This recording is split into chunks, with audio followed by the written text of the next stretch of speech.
Hi, everyone. We are going to get started here in just a few minutes.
Hi, Amanda. How's it going?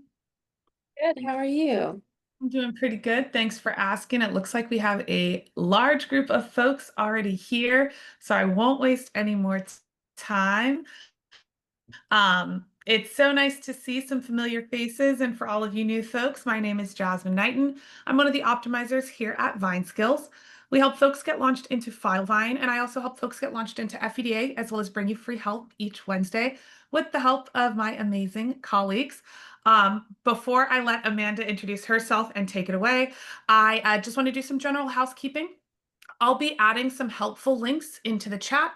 Here at Vine Skills, we are a month-to-month service that allows you all to have us as part of your team to help with all of your Filevine and Filevine related product needs.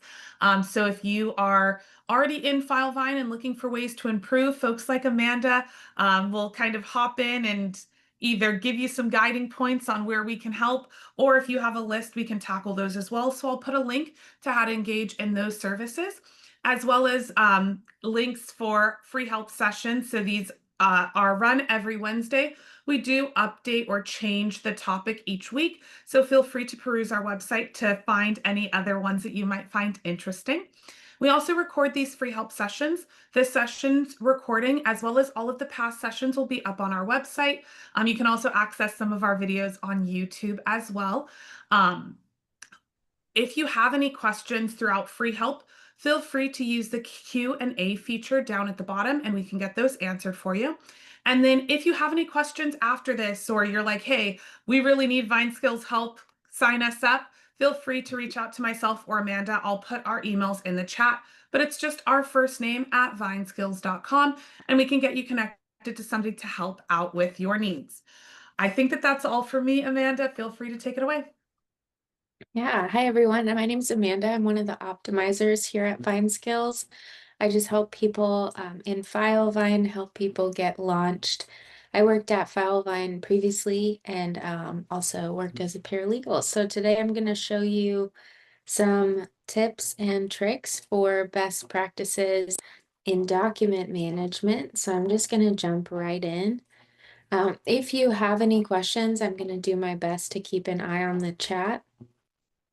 One thing I want to show you before we even get in on the project side, and this will really apply more so to people in the org who have org admin permissions. So the everyday user won't need to know this, but I think if you're in charge of maintaining your Filevine or setting things up, this is really important for you to know.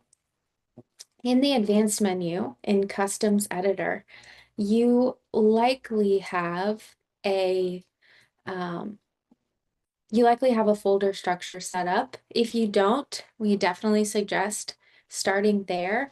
I'm going to just create a general one. And if you saw our Tip Tuesday, this was something I called out, but it's a feature I don't see a lot of people take advantage of that can help with document management before those documents even make their way into the project. So if you have a folder structure set up in your customs editor, when you're in your sections, let's say you have a file attachment field or a doc gen field. Each of those field types, the ones relating to documents, document generations, or file uploads, allow you to map back to a folder. So this is something I recommend checking in your environment. Again, if you're someone who has those org admin permissions, or if you are responsible for the setup or maintenance of your firm's Filevine, check your auto move to folder setup. It can be really helpful to have those file attachments routing back to a specific folder or subfolder. And the same when you're generating documents, it can be really nice to have those already going to a folder in the document section.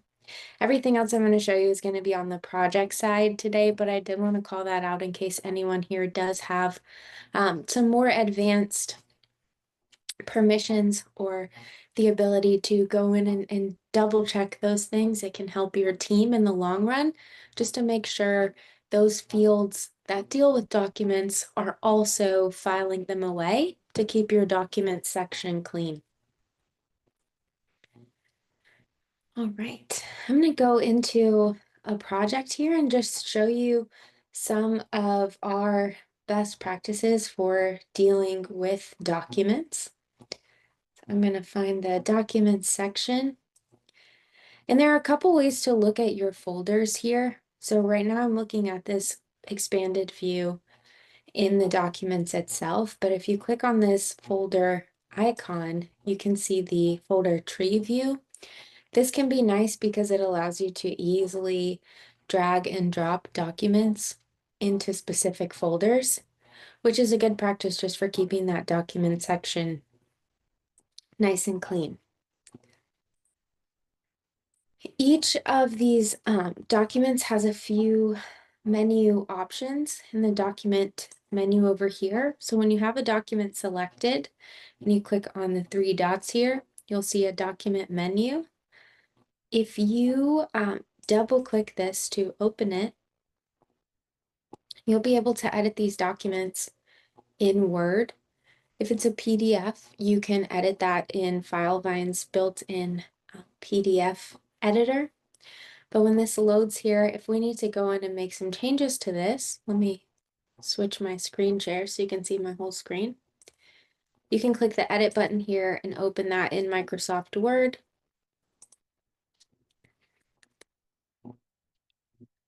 Make your adjustments. And when you hit save, it will show saved up here in the top. You're actually making those changes directly in Filevine. I'm going to leave this Word document open to show you a few other things. If you are editing a Word document or doing inline edits to a Word document, Filevine will lock that document while you have it open. So you won't be able to go in and override something that someone else may be doing. Now, if you're done making those edits, when you save and close your document, it should unlock here on the Filevine side, but you can also, if you're the one working on it, you can unlock or lock that document as well when it's been selected. So you can edit your Word documents directly in Filevine. If I double click this to open it back up, you'll see those changes I've made. But one other thing that can be helpful here is Filevine's version history. So still with this document selected, if I toggle on the document properties, I'll get a little preview here. I can see some information on the document and where it's attached to a note. I'll show you how to do that as well. But this clock icon here shows you the document version history. So if I wanted to revert back to this previous version, or maybe download this previous version, if I want a copy of that, I can do that from here. I can also restore that version. And for document editing in Word, when you open it up, there's going to be a series of numbers and letters after the title of the document. So that's a good visual indicator that that document is what's going to be saved in Filevine. I know for me, like I'll have the original open and then the one that I'm editing, and I'm like, which one is it that I should be editing to save? If you just look at the top, that series of numbers and letters, again, is a great visual that whatever edits are made on this document is what's saved into Filevine. Thanks, Amanda. Yeah, great call out. Some other things you can do from this document menu before I show you PDFs. You can convert this to a PDF. So if you needed to, maybe your final version after you've made updates, for you, it's an indicator that there's a PDF version of that document. That's how you know it's been sent out or that it's been finalized. You can easily convert these documents to PDF just by clicking on this icon here, and you'll see that Word version right here.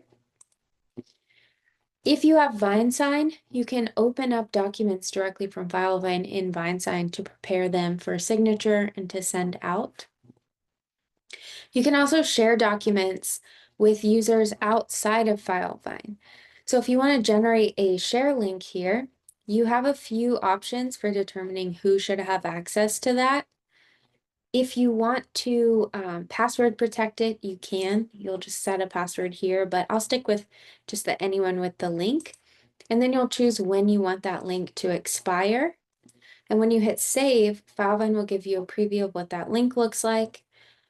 When you click on it, this is what it will look like when the recipient accesses the link that you've shared with them. You can see it just gives them really a preview of the document. They can download it, but they don't have access to your Filevine's document section. You're just sharing this document with them that is being previewed in a Filevine window. On the note of share links, you can also share entire folders. So we selected this document to create the share link.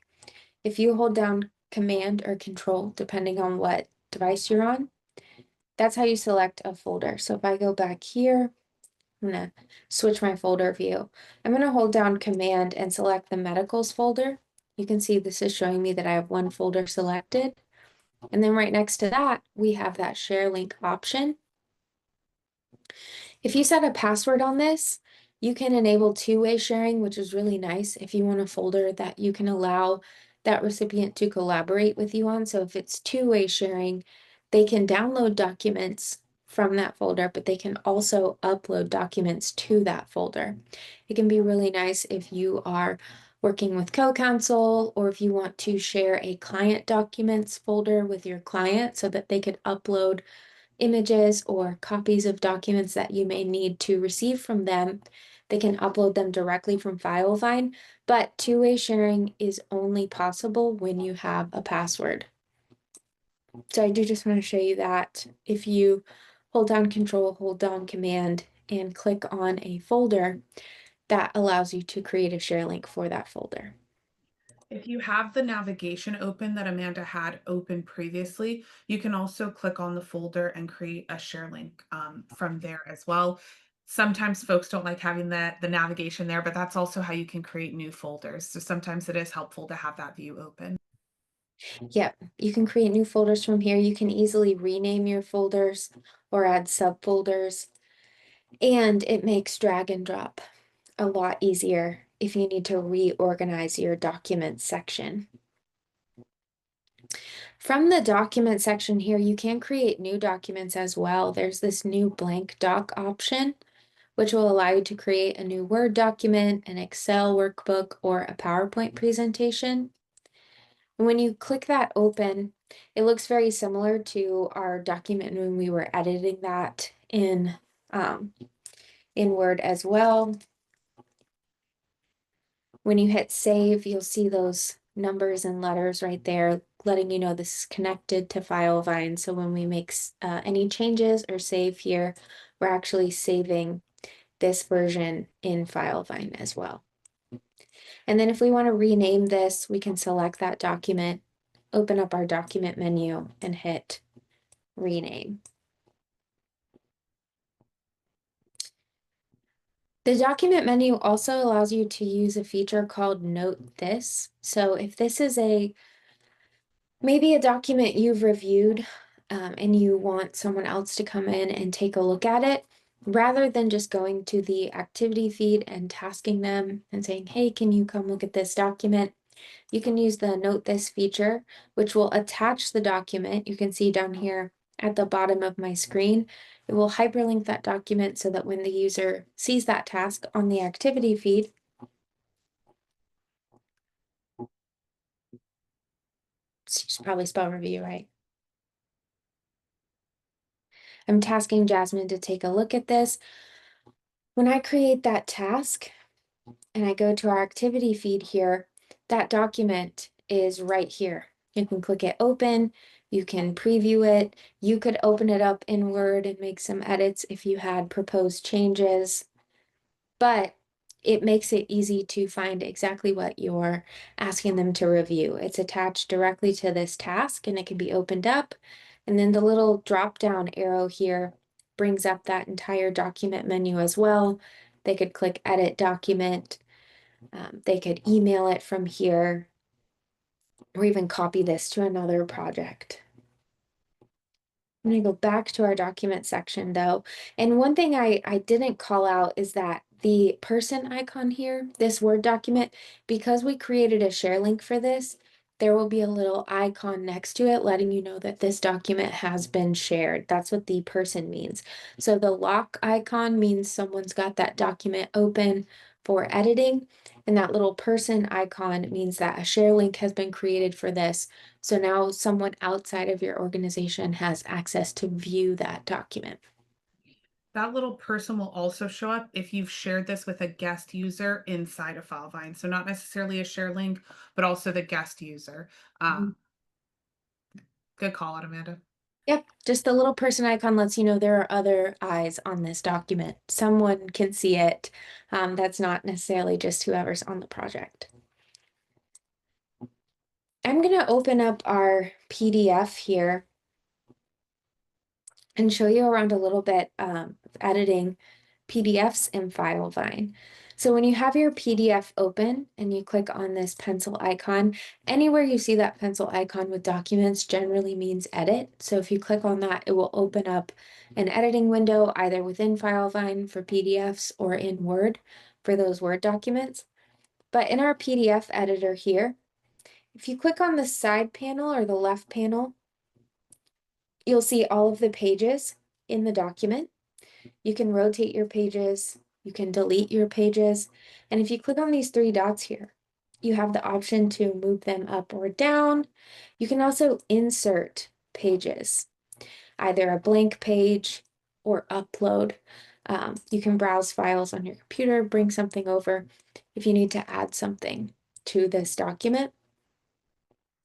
And then if PDF file, sometimes you need to extract specific pages. You can do that from here as well, or replace, insert. Just a few options you can do there to make sure that the pages are in the correct order, correct orientation. And if you're missing something, maybe you want to bring in some cover sheets, you can insert those from this three dot menu here.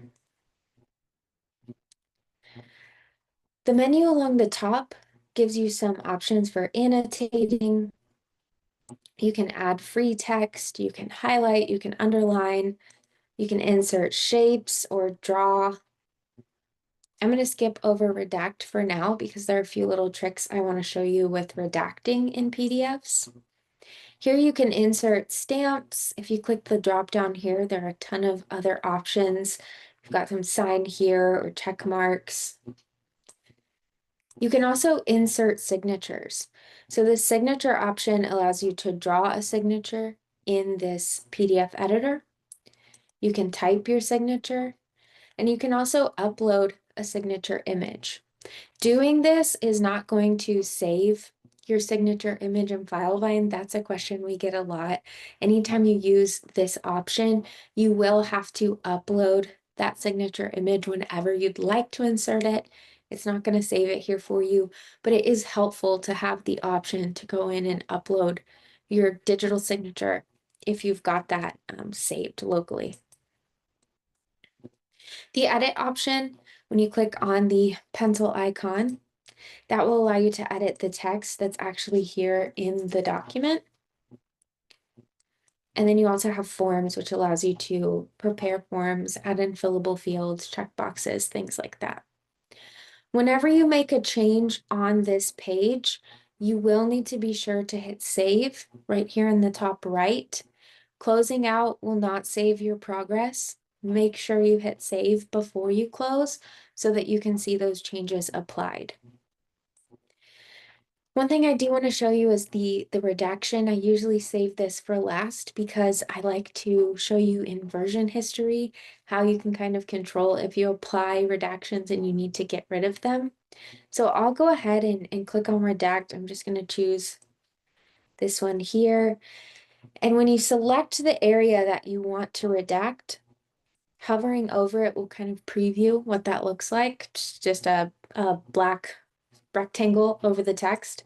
You do have the option to change the fill color of your redaction. It defaults to black, but if you click the drop down arrow here and choose fill, you can choose any color that you want. I might have to reapply that. There we go. And then when you click on this, after you've kind of previewed what that will look like, the check mark is what will apply that redaction to the document. Now you'll get this pop-up that says the action will permanently remove selective items and it can't be undone. So usually what I suggest is if you are going to redact a document, go ahead and make a copy. I'm going to close out of here without saving so that I can select my PDF. I'm going to choose the, oops, let me refresh for a second or unlock. From the document menu here, I'm going to choose copy, and I'm just going to make a copy of it in this same folder we're in our generic docs section. You could make that copy in a specific subfolder if you needed to.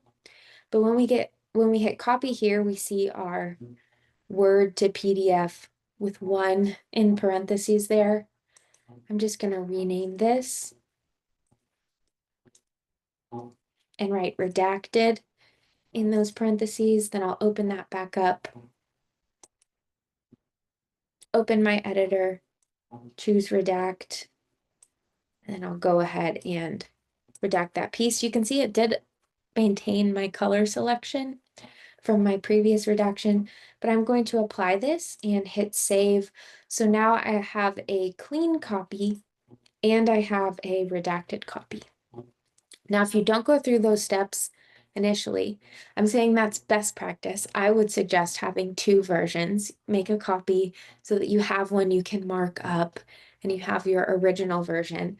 But if you don't do that, it's not as permanent as the warning would suggest. So when you click on the properties, now if we look at the version history here, we've got our redacted, but here's that original copy that I made. So if I click on this to preview, you'll see there's no redaction applied. These three dots will allow us to restore this version. I have to unlock the document, but when I restore that version and I preview this copy, the redaction is gone. So you're not stuck with the redaction if you do apply it and you didn't have a clean copy. You'll get an opportunity to make that clean copy again. Or Instead of restoring it, you could also just go in and download that unredacted version and re-upload it so that you've got two in there. But if you do redact a document, you're not stuck with that. You can go into version history and download that clean copy or restore to that previous version. You have a few other options here as well in terms of combining documents or bait stamping documents. So if I choose maybe all three of these, I just held down Command to select multiple documents. You can see I've got three selected. These two arrows kind of converging into one allow you to combine these into one PDF. You'll get a preview of what that document title is going to be. I'm just going to call it combined doc, but these will save as PDFs. You can combine Word and PDF versions. It's all going to go into that one combined PDF. So once that has merged together, with this combined document selected, I can also bait stamp. So the bait stamp allows you to, if you missed something, if you didn't combine everything you needed, you can drop more folders or attach additional project documents here. But on this next page, we'll configure our bait stamp. I'm going to do just 3 as our number of digits, and I'm going to start at 1. This shows you a preview of what that will look like.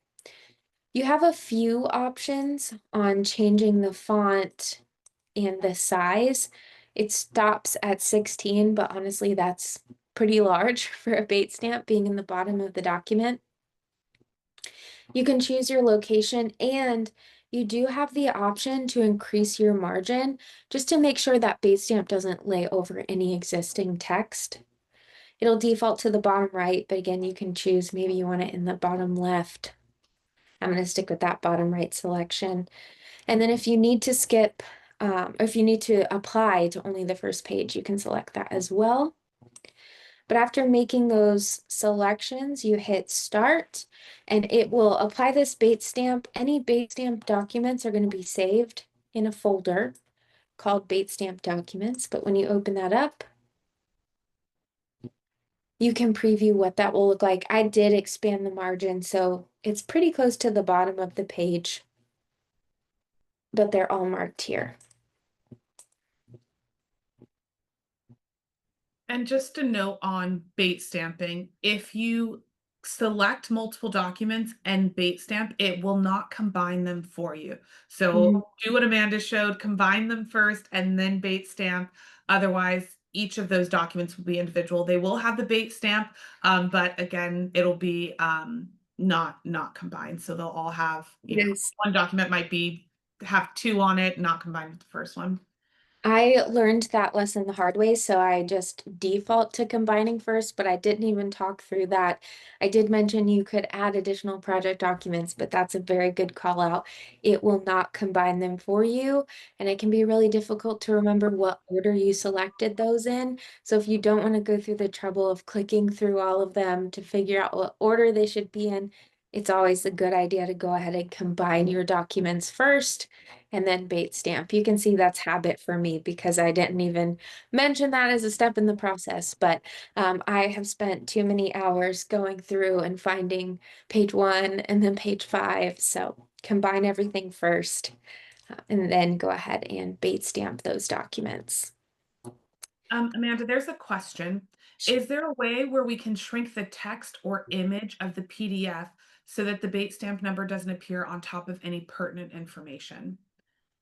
So that's where I think you would want to choose the option to increase your margin, and you can choose to shrink your bait stamp number, but I'm not aware of a way to um, The PDF. adjust the text or the image of the PDF itself. Now, if you wanted to, before you begin bait stamping, when you have that combined document and you open it up, excuse me, when you click edit here, you can select your text and maybe it's much larger than 12 point. You could change the font or the font size of your document and then save, then go through bait stamping. So you can edit your PDF ahead of time just in Filevine's PDF editor, but that's not part of the bait stamping process.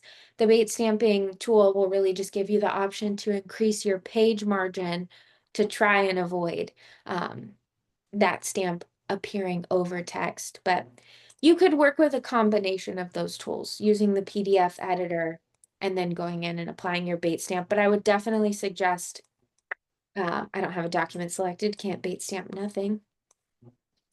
I would definitely suggest selecting increase margin and just making sure you don't have your font set too large. Perfect. Thanks. Mm-hmm.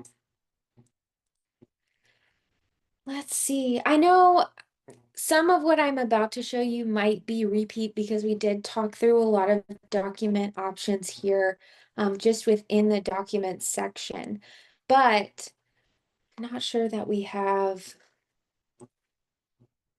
any DocGen widgets active here. That document menu I showed you in the document section, that does exist everywhere that you have a document upload or a document generation button. I'm actually just going to upload a blank document here just to show you in our insurance section. So one thing, this is probably a really tiny tip, but if you didn't know, when you hit add docs, you don't just have to upload from your computer, you can attach project documents. So for some reason, your deck page made it to the docs section before it made it to the insurance section, you could attach that here. But from the file attachment field, that document menu is still there. Now, if you convert to PDF here, you're not going to see this document switch to a PDF, but you will see a PDF version in the documents section. You still have the note this feature. You can rename the document from here.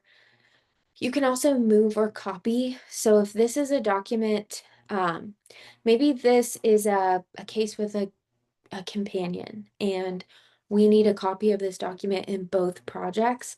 I could actually search for that companion project and make a copy of this here so that I've got that document in both projects. I didn't have to go download, re-upload. I just kind of shared a copy of it to that other project. You could apply tags from here. You can edit the document. You can update your version. And then if you're a project admin, key note there, you do have to be a project admin. You can delete these as well. This may go into another admin feature, but if you do end up deleting a document and you didn't mean to, there is an undelete feature. So I'm actually going to delete this. Actually, let me delete it from the document section. I don't know how much this goes into document management, but if you do delete a document that you wanted, in the advanced menu, there is an undelete feature. And if you search for that project, it will show you documents that have been removed. You can very easily restore those. It will show you when it was deleted. There were no comments or anything here, but if I hit the restore option and go back to that project, my document still exists here. That undelete works if you catch it. I believe it's within 30 days, but um, if you do have someone with project admin permissions go in and remove something by mistake, it's not gone forever. Your org admin can go in and use undelete and restore that document as long as you catch it within a month. But usually, if you're deleting something and you delete it by accident, you find that out pretty quick. So you could go in and restore that document using the undelete. And for Oh, the documents that you attach to sections, if you did have the mapping like Amanda showed in the beginning, right, where in the customs editor, you can say, hey, anytime I upload a document here, it needs to go to this folder and it needs to be tagged with this. that document that you upload there will automatically move. So if you had it in your regular docs folder, it'll move to whatever that auto folder is. It'll add those auto tags for you. And the benefits, I feel like I get this question sometimes like, I already have a folder in my docs section that says insurance or medicals. Why do I also need to upload it into the medical section? And there are a couple of reasons. A, if you have AI, it usually feeds from those fields in order to give you like a medical chronology or things like that. So you do want to upload them. And then also, it's really nice and makes it much easier for you and your staff to know exactly which medical items pertain to which provider and to be able to easily access those items directly from that medical provider's kind of card. You will want to, extract some of that data into some of those fields so that you can run reports and bring that data into a doc gen or something along those lines. But again, just a nice reference point to have when you're looking at like, okay, what bills do we have for this? Have we requested records for this provider, and where are those records? These doc uploads are really great for that. Yep. Yes, definitely helps with finding documents easier. Even when they are filed away in those subfolders, it can just be nice to go to Geico and see everything you've sent or received from Geico right within that card. And one other note on that mapping, if you have a folder mapped to those upload fields, whether it's a doc gen or the upload field, and you delete that folder, it will not delete the mapping. So if you're like, originally we had a medical bills folder, I mapped my medical bills to go to that, and then we decided to switch it to where we have a medical folder and a bills subfolder within that, it will not automatically make that update. In fact, it will just create that old folder in any new projects if you upload and don't go in and correct it. So if you do have anything mapped, you might want to go in and just as you're cleaning up folders, go in and clean up those potential linked areas as well. Yes, that's always a very important thing to check because that's something that happens quite a bit is I deleted this folder, but it keeps popping up. It's probably because that field is resurrecting it when you removed it from that folder structure. I can't really think of any other tips to show you. So if anyone has any questions, we have plenty of time to get into those. If you want me to go back over anything I may have already showed you, like the Note This feature or share links or PDF editing, um, we've got some time.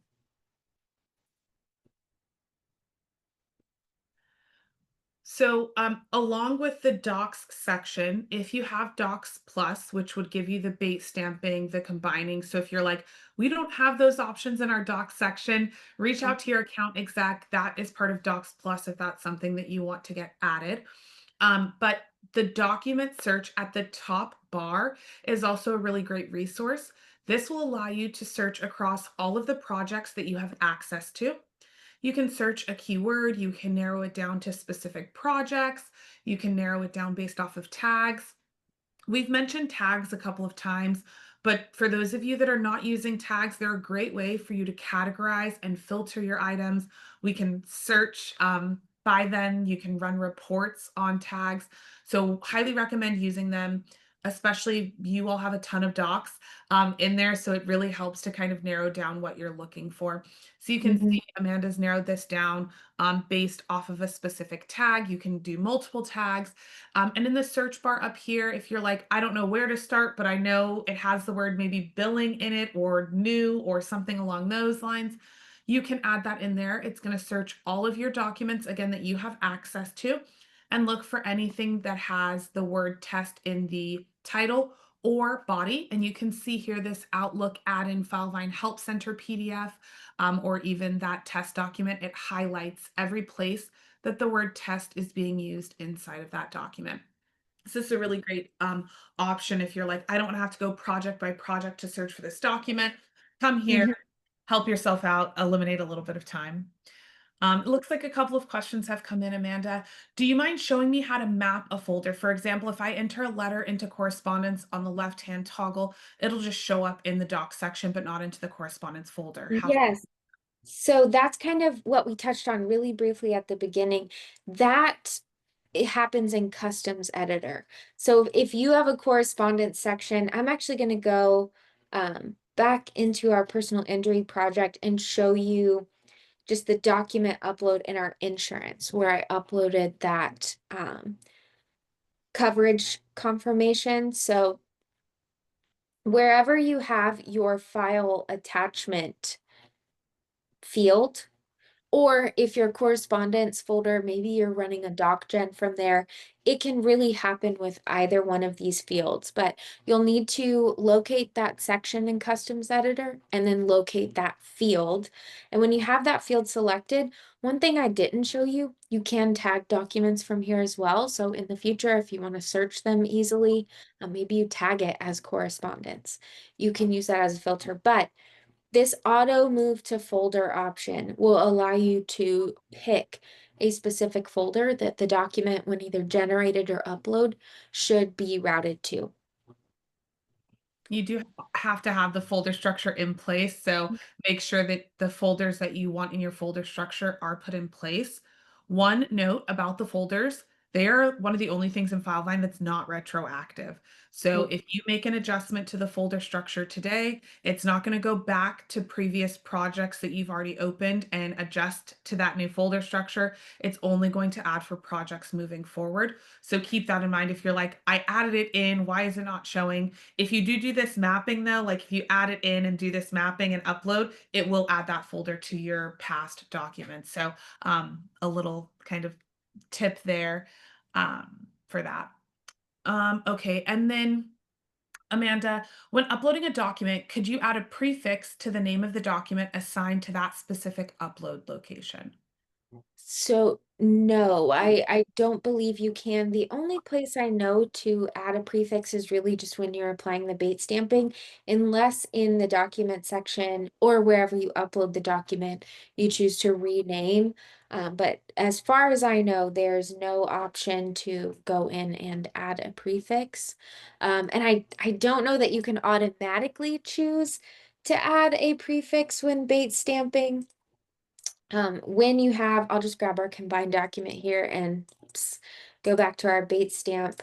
When you're configuring that stamp, you can add a prefix here, but it's not automatic. You do have to define what that prefix should be.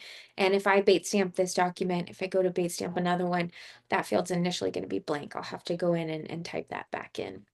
And that won't necessarily translate to the name of the document as far as the bait stamping goes. Um, if you have a doc gen, you can utilize replacement fields in the title of a doc gen, and that might be a solution or an option for you if you're like, we really need the medical provider's name to show before the title of the document, but obviously there's no way to input that information because that person changes. You can use Filevine replacement codes for that piece, but not necessarily for document uploads. Right. Um, Let's see, we have another one. the data mapping option, when you went in to do the multi-file attachment, there's a data mapping that's for AI fields. Uh, So AI fields or Filevine AI in your environment, you are able to do some data mapping, which will essentially allow for you to extract the data from a document, input it in this section, and map it to a completely different section in Filevine. So that's what this is kind of doing here. And right now the only prompts are medical mhm. prompts, so a medical chronology or charges. And then once you select that, there's going to be a list of kind of options. So you would create a new section and then come in to do this. You would map it to like a medical chronology section or a medical charges section. And then from there, you'll see all of the mapping assignments down here. These are going to essentially search your document and take those data points and put them into a new field in that new section. All right. The next question we have is, can I bait stamp sample on documents? Again, that one, no, you can add a prefix. So if you wanted that to be your prefix, you could add it, but the bait stamp is pretty limited to just the prefix and the number at the bottom or center of the page. But there's no way to do sample unless you wanted to apply some stamps. You could do that in the PDF editor. There are those sticker icons. Let me show you that option.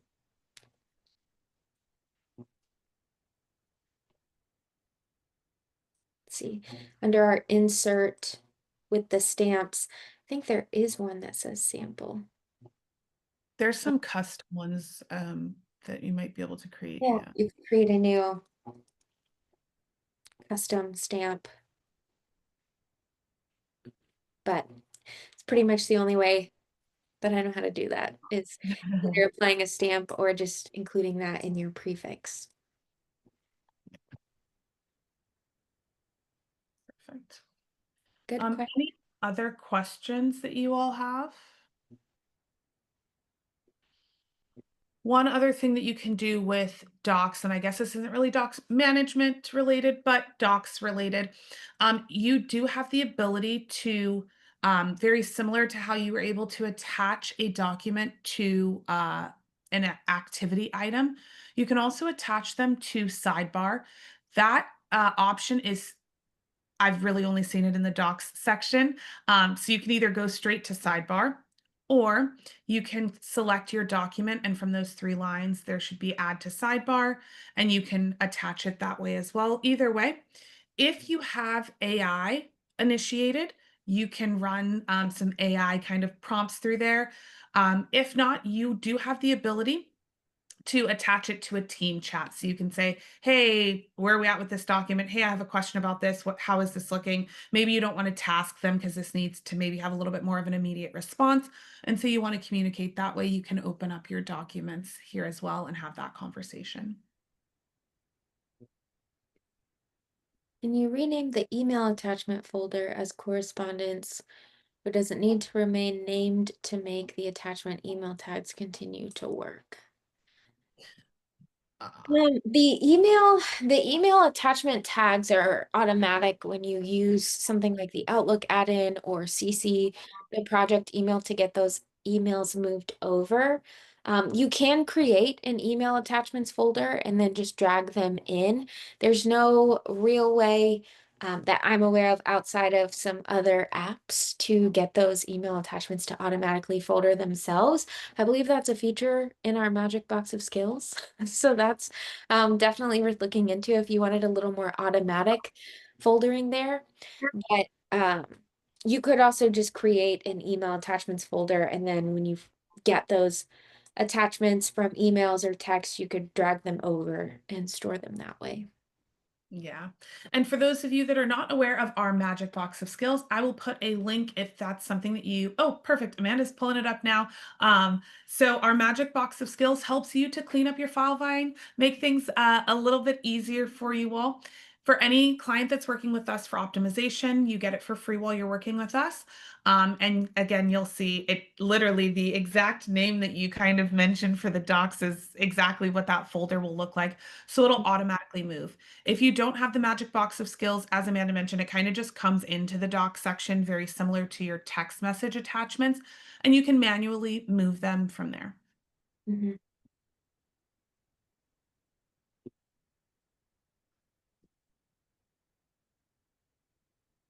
All right. Any other questions? Oh, thanks for putting that link, Jasmine. Yep, for anyone who wanted to see the Magic Box of Skills in more detail, we do have a video on our site too, so you can see some of that magic in action. Jasmine just shared that link. But I highly recommend it if you don't want to spend time going through and moving all your attachments over manually.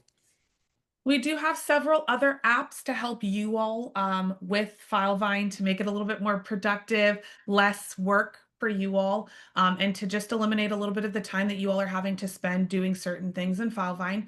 Those can also be found on our website under apps. We have like a benchmark dashboard. We actually use one of those to kind of give us a visual of, hey, should we start hiring new folks? We're all kind of at capacity, or how long are things sitting in certain phases? So if you want to take a look at that, feel free. We also have, if you use Lead Docket, a Lead Docket dashboard. We have a smart mail room. So for those of you that are either faxing or scanning items in manually, the smart mailroom could help with kind of making some adjustments or cleanup there. And then we also have QuickBooks Connect. So if you use QuickBooks and you're like, we're having to manually go in and update our QuickBooks so that it matches what we've put in Filevine, I highly recommend at least getting some info on the QuickBooks Connect app. It makes things a lot more seamless. And again, it does some dual updating in QuickBooks and in Filevine. It automatically creates clients for you. And we also have a ton of videos on our website. For those of you that haven't had an opportunity to check out our website, go in under our Learn tab. There's a whole host of Filevine training videos. They're broken up by different topics. And again, these free help sessions are always listed on there as well. With Lex just around the corner, we plan to have some videos for the updates that Filevine is going to be pushing at Lex. Every year, there's usually a good handful of new updates that folks can look forward to from that conference. And so our team does our best to put those videos out on functionality as soon as they come out. So be on the lookout for our website. And for those of you that are attending Lex this year, stop by and say hello. We will be at Lex. We'll have a booth, so feel free to stop by. If you all have not bought tickets yet and need a link, we can send over a link for you to purchase tickets. Because yeah, we'll be there. There'll be a good number of Vine Skillers, hopefully some familiar faces to you all through free help or through our optimization or launch services. We'd love to see you and say hello. Um, no other questions have come in. So Amanda, thank you so much for your expertise. I feel like I always learn something on these free help sessions. So thank you so much for giving us your knowledge today. Hopefully you all learned something as well. Thank you for joining us, and we look forward to seeing you in a future free help session. Thank you, everyone. Have a good one. Bye-bye.